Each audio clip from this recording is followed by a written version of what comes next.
Hey gamers, welcome to Game Time. My name is JJ, and today what I'm going to talk about is revisions in cartridge video games for the Nintendo, Super Nintendo, and N64. Now what a revision is just like a computer game, a cartridge can get a revision like a 1.1 or a 1.2, and how to tell the difference between those is, most people wouldn't really notice. You know what I mean? I didn't even really notice at first, you know what I mean? Until a buddy of mine, mentioned it to me as I was listing games for sale.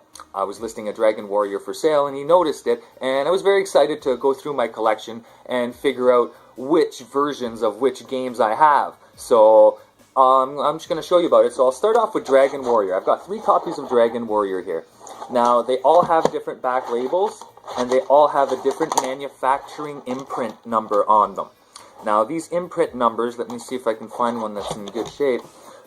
On the back, right around there, there's a little imprint in there of a number. And it should be a 2-digit number, and what it does is it tells you which factory this cartridge was produced in.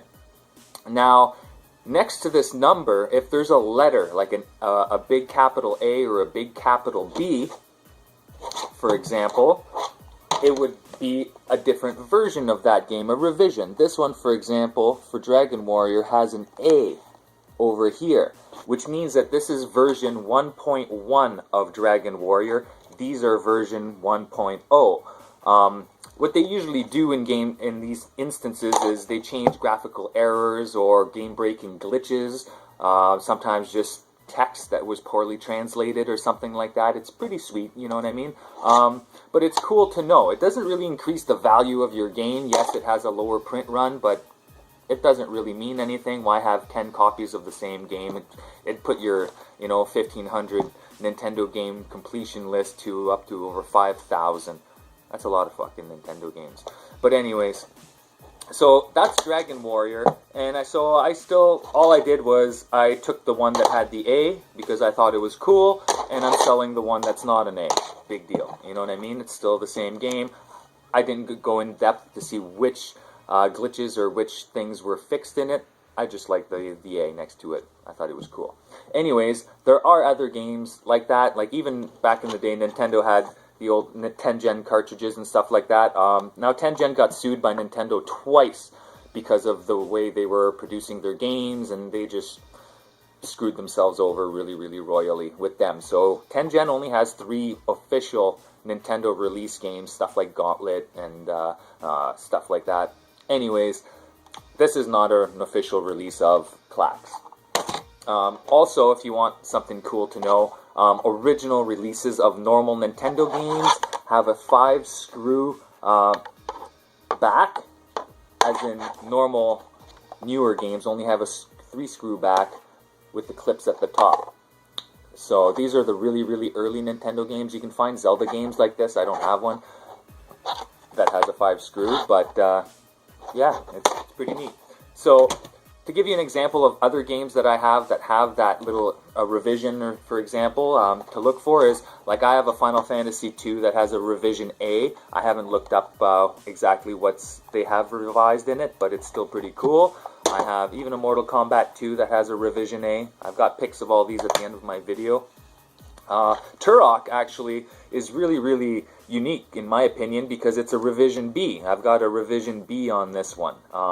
That means they revised it twice. So there's 3 different versions of just this one game.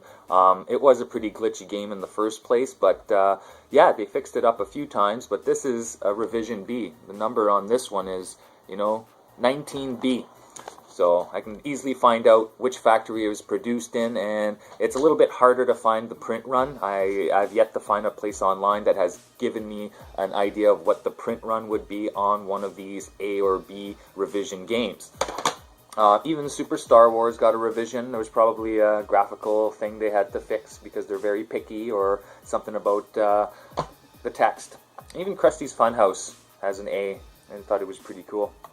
Now, Legend of Zelda Ocarina of Time. I have an A of this game, which is really, really cool because there's quite a few really big things that they changed in this game depending on the version you have. This is an A version, so a version 1.1. A lot of the glitches that were in version 1.0 were fixed in this version, so I'm going to go over a few of them just with you, just to give you an idea of what they could have changed in other games as well. So, in version 1.0 of this game, when it first came out, the beginning of the game had a really, really bright N64 logo. It was really, really neat.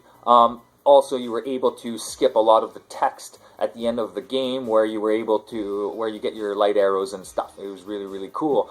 There was lots of glitches in this game. You were able to do swordless link glitches. You were able to steal the fishing rod, for example. It's really, really neat. You can do game crashes, and there's all kinds of other glitches. Now, version 1.1 of Ocarina of Time actually, they changed the logo again, so they, instead of it being really, really bright, they changed it to more of a gloss. They fixed all the glitches that I was talking about, inside of it, the swordless link, stealing the fishing rod. They fixed most of the really, really, really bad stuff that had happened in the first game. This is the version I have, so I would call it probably just the more common version out there, you know what I mean? But if you have an original version, you can actually go mess around a little bit. It's actually pretty fun.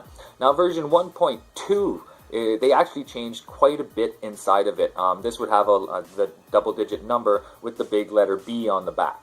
Now, they changed quite a bit because of some controversy and some aspects of religion actually happened in this game. So they actually had to change the theme of the fire temple because it had a Muslim religious theme to it. So they had to take that out, and they replaced it with the remix of the Shadow Temple. So if you listen carefully, it's just a remix of the Shadow Temple from another part of the game. But it's neat that they had to remove it, you know what I mean, because they were afraid of issues with the Muslim community, you know what I mean? As well as your mirror shield. Your mirror shield was changed as well from the moon and star symbol because it resembles the Islam symbol as well. So they took that out and replaced it with a little diamond symbol on your mirror shield. So those are the kinds of things that they would change, even at the end of the game where when you stab Ganon and the blood comes out red, they changed it to green just to censor that a little bit. And yeah, that just gives you an idea of what kind of glitches and stuff like that you can go and do in previous versions of Legend of Zelda Ocarina of Time. So as you progress in versions, obviously the quality of the game either gets better or worse in your opinion. It depends, you know what I mean? I don't care if the blood comes out purple, you know what I mean? So it doesn't really matter to me which version I play or collect. It doesn't bring up the value of your game really that much, but it's still really, really neat to know. So if you look at the numbers on the back and you see 09, you can go find out easily online which factory that cartridge was made in and what revision of game that your cartridge is. So it's really, really neat.